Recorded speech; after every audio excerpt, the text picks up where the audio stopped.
As Peter Parker swung through the city, the ominous words of the Whisper echoed in his mind.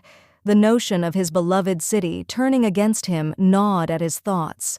However, as he reached the rooftop of his apartment building, something even more unsettling awaited him. Mary Jane stood there, her face pale and eyes wide with fear. "Peter," she gasped, rushing to him, "you need to see this." She handed him her phone, a news broadcast streaming on the screen. The anchor, with a somber expression, was detailing a breaking story. In a shocking turn of events, a video has surfaced showing Spider-Man committing a series of crimes across the city. Authorities are urging citizens to stay indoors and report any sightings of the masked vigilante. Peter's blood ran cold as he watched the footage. It was unmistakably him, his suit, his movements, but he knew he hadn't done any of those things. The Whisper's plan was more insidious than he had imagined. They were framing him, using advanced technology to create a perfect doppelganger. As the days passed, the city grew increasingly hostile. Peter found himself constantly on the run, evading both law enforcement and angry mobs. His friends and allies were questioned, their trust in him shaken. Even Aunt May was not spared, her home under constant surveillance. Desperate to clear his name, Peter sought out the only person he believed could help him uncover the truth, Dr. Strange. After a harrowing journey to the Sanctum Sanctorum, he explained his plight to the Sorcerer Supreme. Dr. Strange, after a moment of contemplation, agreed to assist. "If the Whisper is using magic or technology to create this illusion, we can trace its origin. But be warned, Peter, this journey will take you to places you might not be prepared for." With a wave of his hand, Strange opened a portal to a dark, otherworldly dimension. Peter, steeling himself, stepped through. On the other side, he found himself in a twisted version of New York City, where shadows seemed to have a life of their own.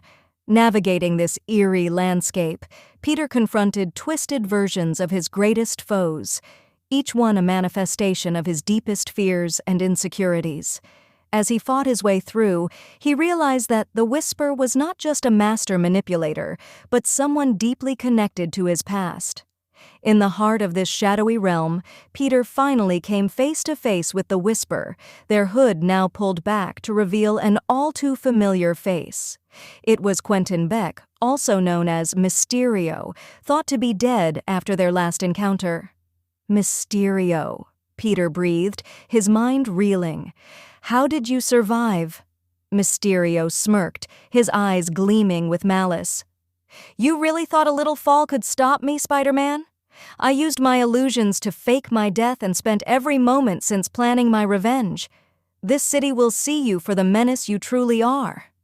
The battle that ensued was intense, a clash of webs and illusions. Peter's resolve was tested as he fought not only Mysterio, but also his own doubts. But with Dr. Strange's guidance, he managed to dispel Mysterio's illusions, revealing the devices projecting his false image. With a final, decisive strike, Peter destroyed Mysterio's control mechanism, shattering the illusion that had turned the city against him. The dark dimension faded away, and he found himself back in the real New York, Dr. Strange by his side. The news soon broke that Spider-Man had been framed, with evidence provided by Strange revealing Mysterio's deceit.